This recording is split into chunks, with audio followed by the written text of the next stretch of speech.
Emma, you're standing as the Labour candidate for the Police, Fire and Crime Commissioner. Can you just tell us a bit about yourself and why you're standing? Yeah, so if I sort of start from more recent events that led to the by-election. So when I heard Philip Alex's comments about Sarah Everard, I was aghast at how somebody could so wildly miss the mark and be so far disconnected from what had happened and the main takeaway point. Sarah Everard had done everything right. She'd followed all of the rules in the unwritten rule book that women get given. She'd walked home, she was wearing sensible clothes, she was wearing trainers, she stuck to well-lit streets, she texted her partner to say that she was on her way home. And off the back of Philip Alex's comments, the one thing that she further should have done to prevent her own murder was resist arrest. And it was like, it really hit home that no matter what women do, there's always a way to victim blame, and there's always a way to suggest that actually they could have prevented X, Y, and Z. And now for me, that really hit home because I have experienced victim blaming before in my own life. I'm a survivor of sexual assault.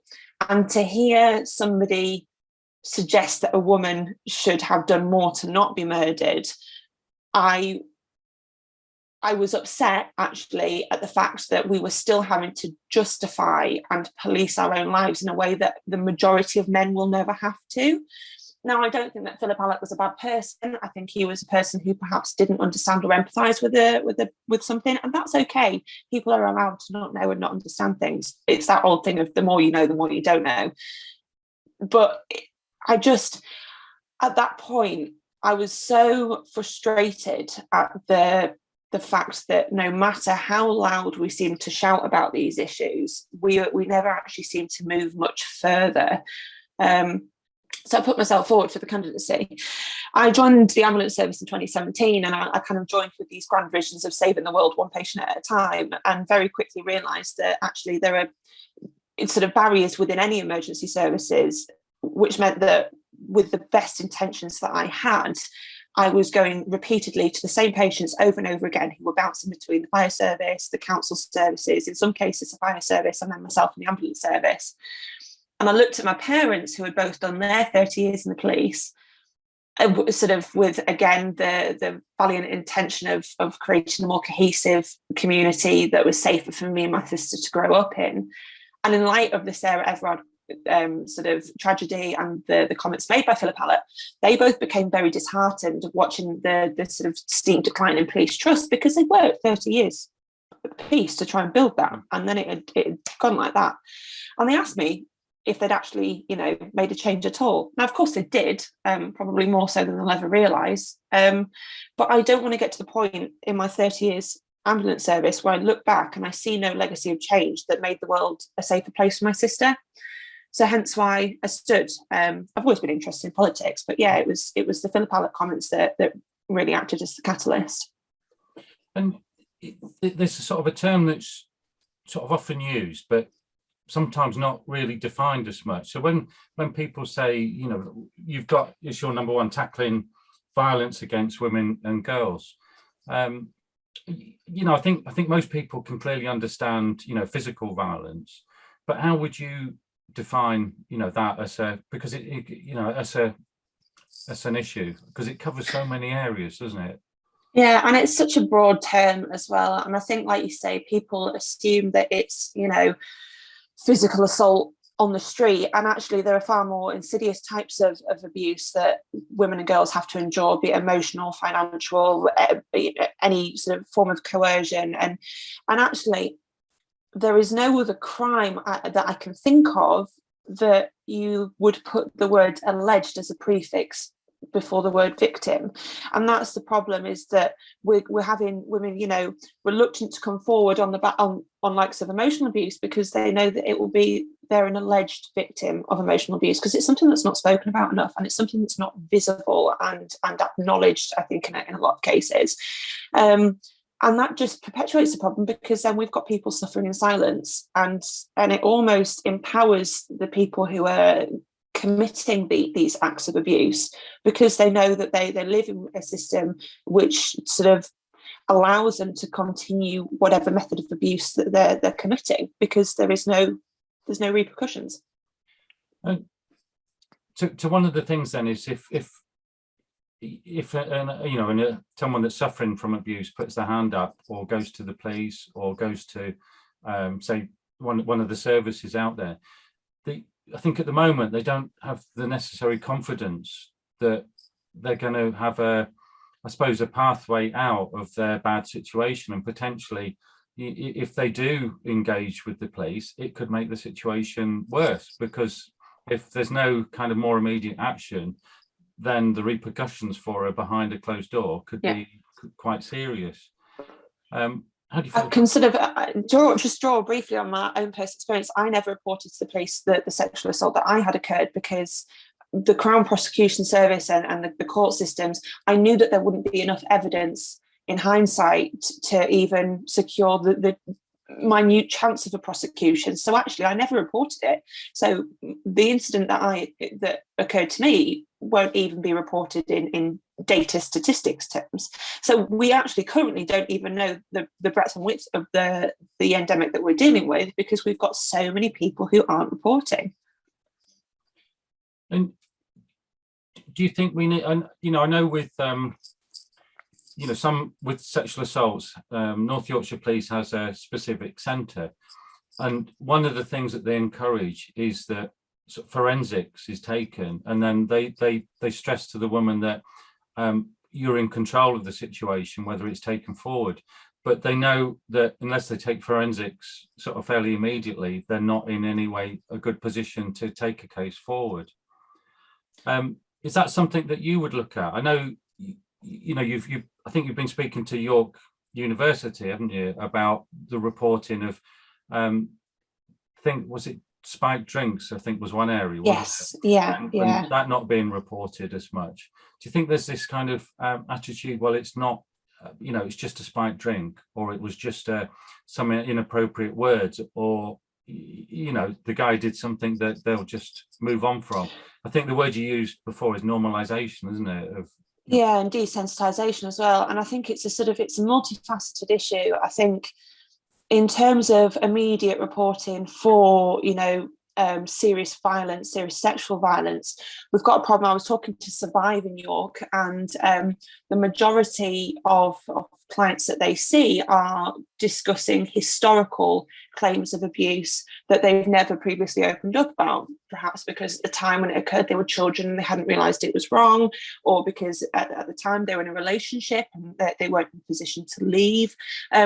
So actually we have a system currently that unless you report to the police and submit yourself to those highly traumatic forensic sort of processes by which they collect evidence, the chances of securing prosecution are astronomically small. So that I think that in itself is a huge problem. We're almost saying, well, at the point that 24 hours has passed, be it spiking or anything else, almost what's the point of reporting currently? Because at that point, that the evidence it is no longer there.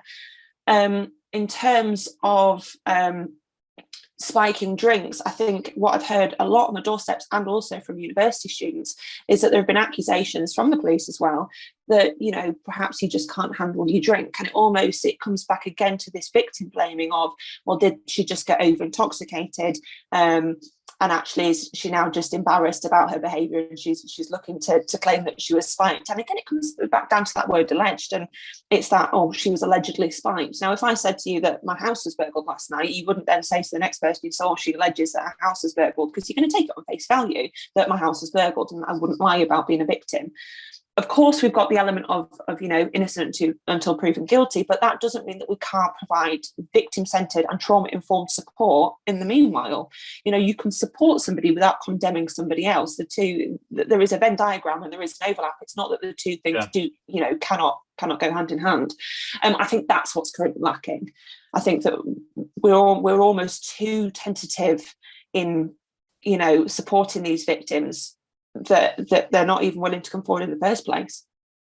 And do you see that possibly more complicated for when, for instance, there's the police use, you hear people use this phrase, oh, it's just a domestic, and then I think that's seen as the cue for the media to not report it or not get interested, and and it's then sort of possibly written off. But you also hear that they then do provide some other support to them as a couple.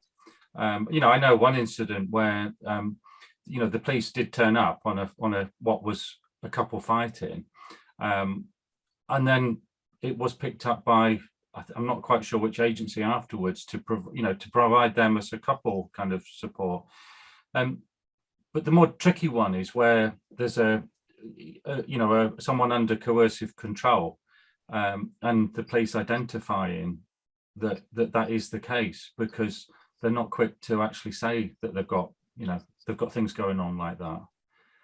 So if I can just sort of again touch on personal experience, I had a very dear friend who was in what from the outside was an incredibly unhealthy relationship and very controlling and coercive, as you said. Now, she got to the point of almost complete desperation. It hadn't bubbled yet, but she had a child involved, and it was on the verge of boiling over. And I managed to convince her somewhere or another to contact the police. And she was at one point scared for her own life, not off the basis of any violent act that had been committed, but based off of threats that she couldn't prove. It was, he said to me X, and I had to take her word for it. And eventually I managed to get the police to come round. They came over and they said, has he done anything? Has he laid hands on you? And the answer is no, not yet. But because it was not yet, they couldn't do anything. The police officer actually said, we can either walk away from here now and arrest him, or there's nothing else we can do. And that was incredibly difficult for her because she was financially dependent on him. She had a child involved. And at that point, and that split second, she then went, no, don't arrest him, it's fine, I'll forget, and moved on from it. So it's this really hard sort of position that we put victims and survivors in which we're asking them to sort of make life-altering decisions that actually are probably going to make the situation a lot worse at that point in time, rather than offering them a safe space and putting them in contact with organisations who can register their concern and who can ring-fence them and safety net them and safeguard them in the future should things, take a turn for the worse. But she had none of that support. It makes perfect sense, and that's what I've picked up on from talking to people as well. Shall we sort of conscious? I'm just going to go. Also, I've got a dog barking in the back. I don't know if you need to sort your dog now. I'm just going to shout her. Knows that you're on a call. I'm sure. It's foster dogs. Honestly, they're a nightmare. Yeah.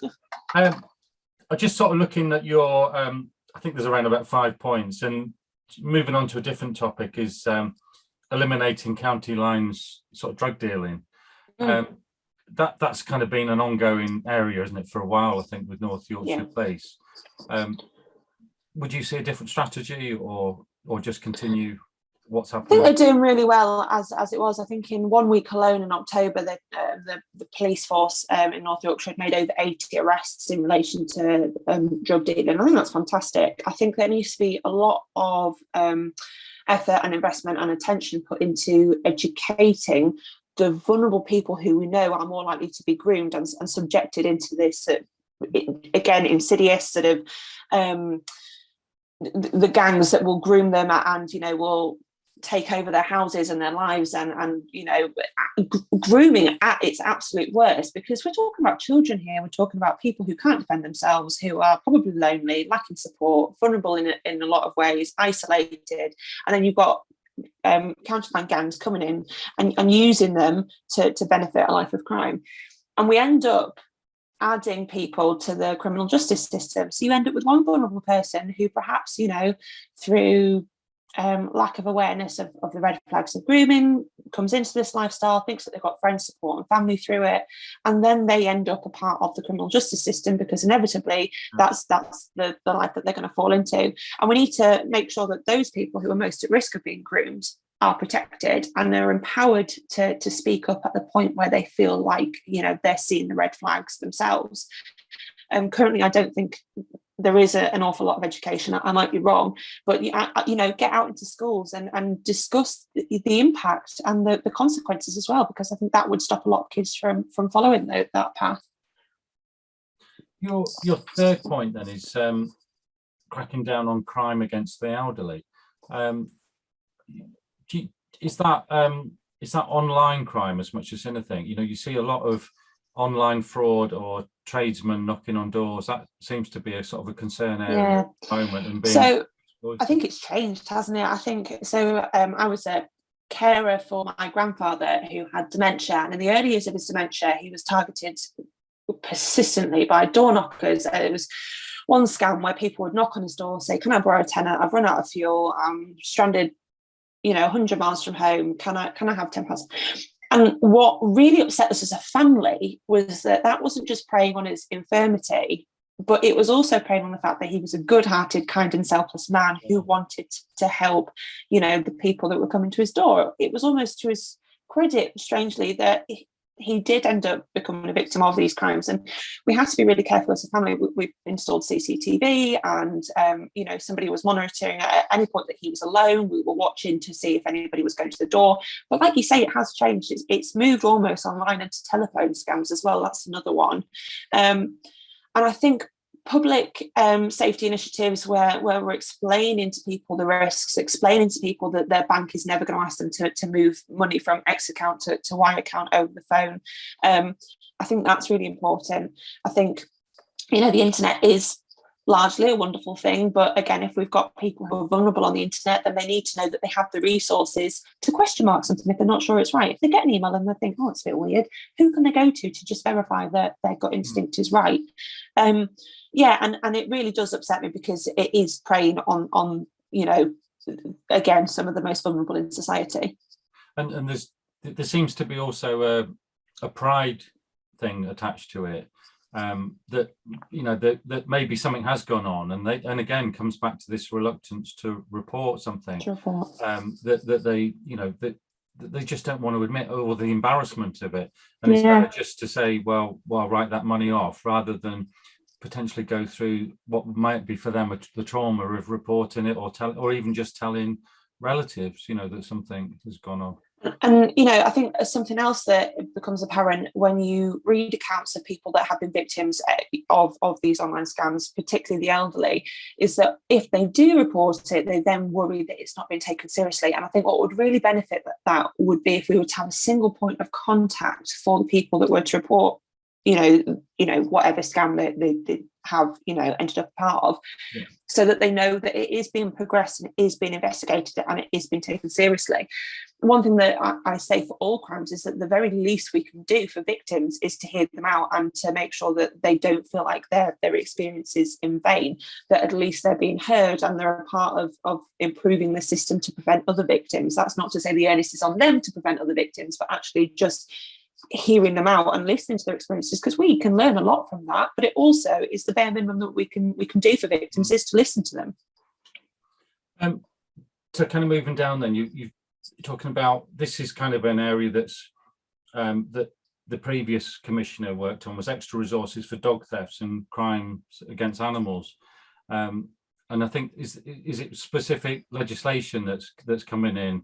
I know it was talked about sort of training for the police to be possibly have more empathy towards a dog theft when it's it's part of the family if it's your pet, but it's not just property, which I think was the essence of how it was seen before. I mean, I'm an animal lover. I foster special needs and disabled dogs, which is why they're shouting in the background. I grew up in the countryside. I was incredibly lucky with the upbringing I had. I was always around horses, and actually North Yorkshire disappointingly has an embarrassing track record on the likes of raptor persecution. We're known for this incredible, vast, sprawling landscape of countryside, but in my opinion, there's far more that we can be doing to protect the biodiversity that holds. It comes back to hare coursing and again raptor persecution. There's a lot there that is probably unique to rural communities and is a blight on rural communities because it affects the livelihoods and the industries of the places that it affects. I think, again, coming down to listening people that have been victims of crime, they have the unfortunate hindsight that they can say what they think would have prevented it from happening in the first place. Now, if rural communities have suggestions on how we can crack down on these things, then we absolutely need to be listening to them. Nobody can be an expert on everything. We can only do our absolute best to listen to the people who do know about the topics we're talking about. So yeah, I think, again, North Yorkshire, we're incredibly proud of the landscape in which we live, but we have to do better to protect it. And that kind of does lead on to the final one about improving police and fire services in rural and coastal communities. We haven't really spoken about the fire service. You know, in many kind of remote areas, they kind of work off more. Well, they work off completely off retained fire officers. There's this sort of things. I suppose this is particularly relevant to your work. That I think been talked about is using fire service more for a sort of paramedics as well. So Yes. up training them. But and I think the fire service is overlooked probably in this election, because obviously the P comes before the F. So a lot of the talk has been on the police service rather than the fire service. But in my opinion, it boils down very simply to the fact that the fire service are increasingly doing a 21st century job with, quite frankly, 19th century resources. So how can we, you know, we are dealing with a ridiculous deficit in budget with the fire service. That is a problem. They're overworked and underfunded. I think any firefighter will tell you that. But it comes down to, I think, actually acknowledging just how much the fire service do for us. You know, it's not just putting out shit from fires and rescuing cats from trees. From my personal experience in the ambulance service, the fire service do an awful lot identifying vulnerable people in the community, identifying people who are likely to come into contact with the other services. So, for example, people who are at falls risk in the community, people who are frail and vulnerable, people whose living accommodation isn't suitable for habitation. All of these people tend to end up bouncing between the fire service, the police service, the ambulance service, and the council services.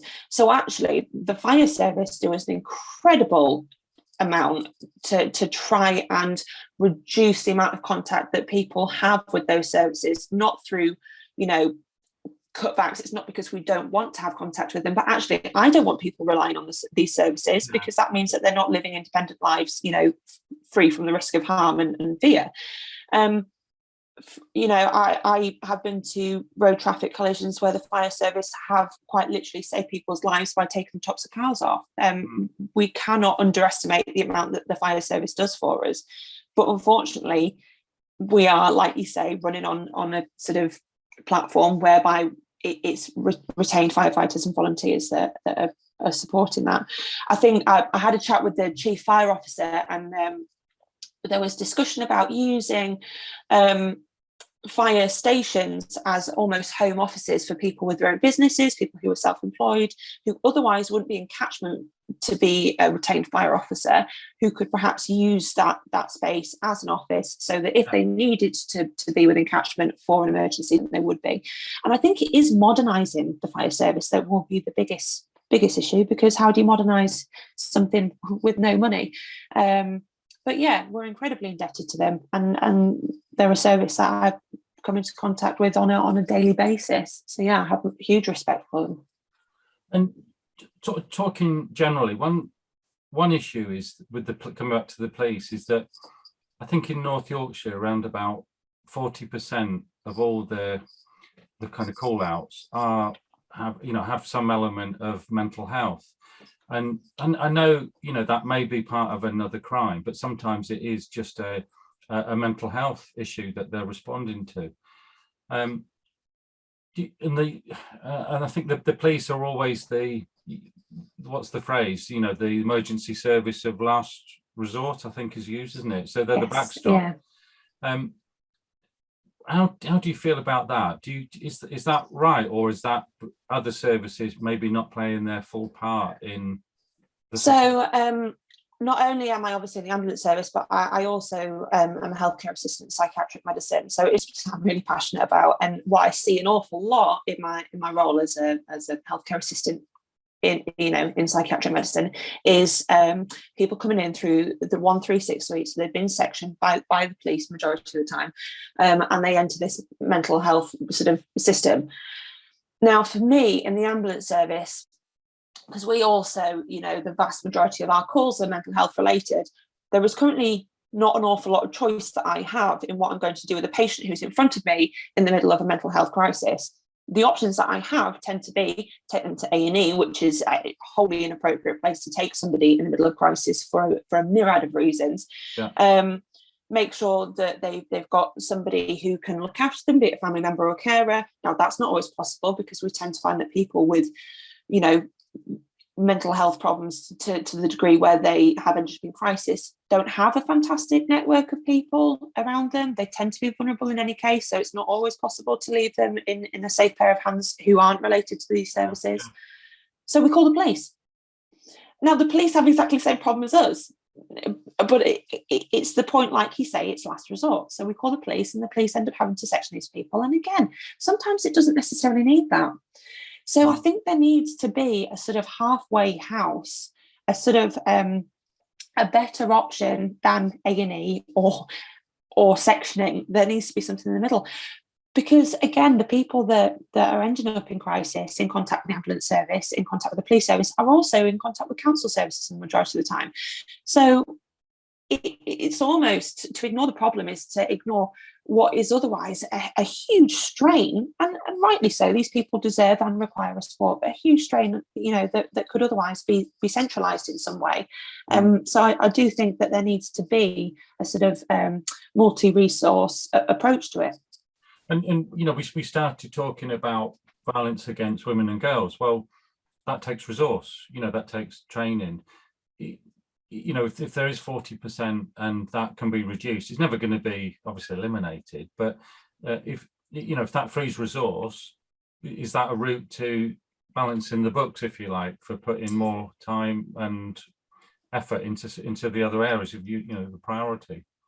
Absolutely. And obviously, you know, the role of the PFCC doesn't extend to healthcare, it doesn't extend to the NHS, but there is absolutely room there for the uniting of these resources, because we all need to be on the same page. You know, we all have to be singing from the same hymn book. If we're not, then that causes, you know, loss of huge amounts of resources, because we're all working in different directions. So yeah, centralisation, I think, is a huge point in mental health.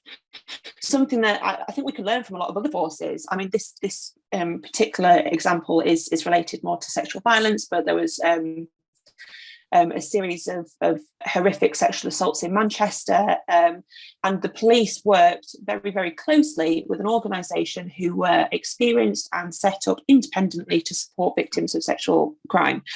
And that organisation was sending out an impartial sort of person, a colleague, to sit next to the police in the victim's home to offer that immediate support.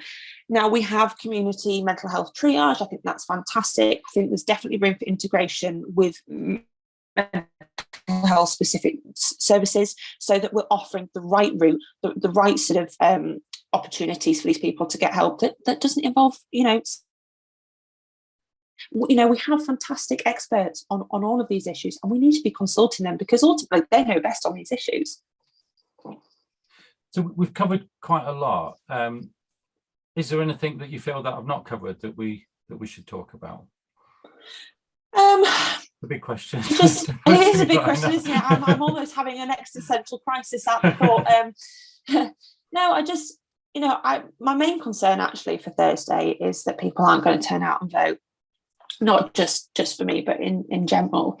And I think this is an opportunity now. I think we almost have to reach crisis point ourselves in North Yorkshire to realise that we do need a change in the system, and that the current system is leaving a lot of vulnerable people behind. Again, probably not what was on the campaign sheet, but I would rather that people got out and voted, you know, against me than not at all, because people deserve, you know, democratic choice. And the only way that we're ever going to move forward in a society that leaves nobody behind is if nobody is left unheard. So yeah, that's probably my finishing point, is that I really hope that obviously that the electorate can cope voting for a second time in a ridiculously short space of time on the same issue. But yeah. Emma, thank you very much. No, thank you very much, Tim. Just stop it.